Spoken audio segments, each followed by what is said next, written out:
আসসালামু আলাইকুম রহমতুল্লাহি ওয়া বারাকাতুহু। ইতিমধ্যে আপনারা জানেন যে বর্তমানে সোশ্যাল মিডিয়ায় একটা জিনিস ভাইরাল, যে তুফাজ্জল নামের এক ছেলেকে মানে পিটিয়ে পিটিয়ে তারপরে হত্যা করে ফেলছে।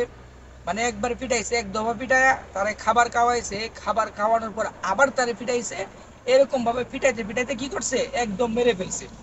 তো প্রথমত এটা নিয়ে গুঞ্জন শুরু হয়েছিল যে সে নাকি তার ছাত্রলীগ করে, সে ছাত্রলীগের কর্মী বা ছাত্রলীগের কোনো একটা কিছু, এই কারণে তাকে মেরে ফেলা হয়েছে। তারভাবে এটা আপনার তদন্ত করার পর জানা গেছে সে একজন মেন্টাল, মানে মাথার মধ্যে সমস্যা আছে। আর সবচেয়ে বড় কথা হয়েছে, এই দুনিয়ার মধ্যে তার কেউ নাই, মা বাবা নাই, ভাই নাই, কেউ নাই, শুধু তার মামা মামা আছে, মামাতো বোন, যেটা আমরা জানতে পারছি বিভিন্ন খবরে, বিভিন্ন সূত্রে যেটা আমরা দেখলাম, যে তার একজন ভাবি আছে। তো তাকে মেরে ফেলার আগে তার ভাবিকে কল দিয়ে বলতেছে যে তোমার দেবরকে মেরে ফেলবো 2 লক্ষ টাকা দেওয়ার জন্য। তো একটা পাগল, তো ওরা এটাও দাবি করছে যে একটা মানে পাগল, তাহলে ও মানুষের নাম্বার জানে কিভাবে? আরে ভাই, সে একজন মেধাবী স্টুডেন্ট, সে অনার্স কমপ্লিট করছে।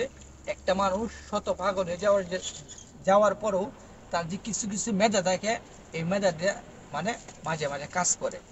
একটা মানুষকে মানে পিটানোর পরে, তাকে খাবার দেওয়ার পরে তোমাদের মস্তিষ্কে এটা কি জাগে নাই যে খাবারগুলো কেমন হয়েছে? ও বলতেছে সেরকম খাবার, মজার খাবার। একটা সুস্থ লোককে যদিও মানে পিটানো হয়, পিটানোর পরে তাকে খাবার দেওয়া হয়, ও জীবনে খাবার খাবে না। তো এটা তখনই তোমাদের বোঝার দরকার ছিল যে সে একজন মেন্টাল, ওর মাথার মধ্যে সমস্যা আছে। যে এত মায়ের খাওয়ার পরও মানে তাকে জিজ্ঞেস করা হয়েছে খাবারগুলা কিরকম, সে যখন বলছে খাবারগুলা সেরকম, তো তোমরা মানে তখনই থেমে যাওয়ার দরকার ছিল। আর তার আত্মীয় স্বজনকে যখন তোমরা কল করছো, সবাই বলছে যে ওর মাথার মধ্যে সমস্যা আছে। তোমরা তখনই তোমাদের মস্তিষ্কটা কাটানোর দরকার ছিল। তোমরা শিক্ষিত লোক, তোমরা না মেধাবী। তো তোমরা এত মেধাবী হয়ে কি লাভ হইল? একটা মানুষকে তোমরা কিভাবে মানে একবার পিটায়া তারপরে খাবার খাওয়ায় আবার পিটাইতে পিটাইতে তোমরা কিভাবে মেরে ফেলে? হ্যাঁ, তোমরা মানুষের পরিচয় দিছো যে তোমরা অরিজিনাল বাঙালি। সাবাস।